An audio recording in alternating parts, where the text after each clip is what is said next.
श्री राम समर्थ। मैं 10 देह और मन से श्री राम को अर्पण हो जाए। भगवान की उपासना सारी यातनाओं को दूर कर देती है। भगवान की उपासना से चित्त की स्थिरता अवश्य प्राप्त होती है। देह यद्यपि बहुत जीर्ण हो गई है, फिर भी वासना का जोर अभी भी रोके नहीं रुकता।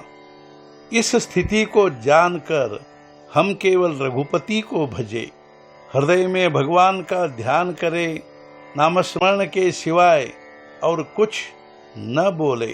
साथ व्यवहार कुशल बनकर किसी के अंतःकरण को वेदना नहीं पहुँचे, इसका भी ध्यान रखे। जो ऐसा व्रत लेता है उसके हृदय में राम का निवास होता है। मैं राम का हूँ, राम तुम मेरे हो, यही अखंड लो लगी रहे। हम जी जान से राम से प्यार करें। अब मुझे इसके सिवाय और कुछ कहना नहीं है कि हम राम के बिना न जिए। जो होने वाला है वह हो के रहता है और वह भगवान की इच्छा से होता है। ऐसी धारणा होना ही उपासना है। जिसे अखंड राम सेवा का लाभ हुआ, उसकी माता धन्य है। स्वार्थ रहित राम सेवा ही सबसे बड़ा लाभ है। राम को मन में धारण करो, मानस पूजा में उसका ध्यान करते जाओ। वाचा से भगवान का नाम लो, काया से भगवान की सेवा करो, चित्त में भगवान का ध्यान हो, स्वयं राम को अर्पित हो जाओ।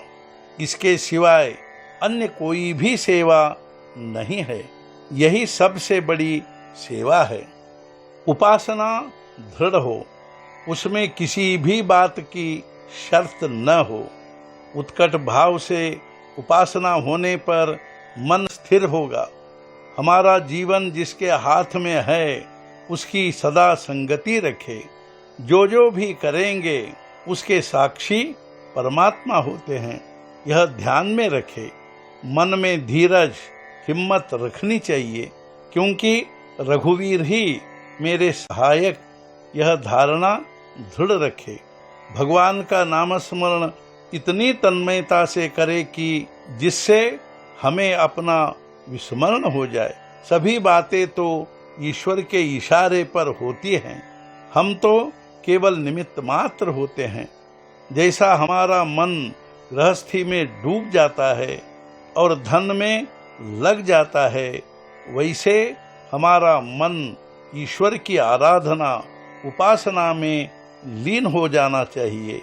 जो उपासना करने वाले सच्चे उपासक हैं, उन्हें हमेशा सतर्क और सावधान रहना चाहिए। जब हमने आज तक दृढ़ता से उपासना की है तो भविष्य में भी उसमें न्यूनता नहीं आनी चाहिए। सबका कहना सुन लो, लेकिन उपासना में खंड या बाधा मत आने दो। राम ही मेरा लेने वाला देने वाला है, ऐसा मानकर राम ही मेरे आसपास इर्द गिर्द है, यह जानो। राम के सिवाय विश्व में कोई दूसरा नहीं है, यह भावना दृढ़ हो। सद्गुरु की आज्ञा को प्रमाण मानना ही प्रभु राम की सेवा है। बड़े बड़े ऋषि मुनि यति संत साधु सब ने एक ही बात की। वे प्रभु राम से क्षण भर भी अलग नहीं रहे। प्रभु राम पर पूर्ण विश्वास रखे, उपवास या ताप न करे। उपासना में लीन होने का अर्थ ही राम के सन्निध रहना है। स्वार्थ रहित सेवा से ही ईश्वर प्राप्ति होती है। जो भी कुछ होता है ईश्वर की कृपा से होता है, यही विश्वास हमें हो, इसी से संतोष होगा।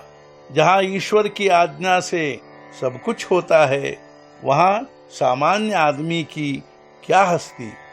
अतः परमात्मा जैसे रखेगा उसमें संतोष मानना चाहिए। आज का मुख्य विचार।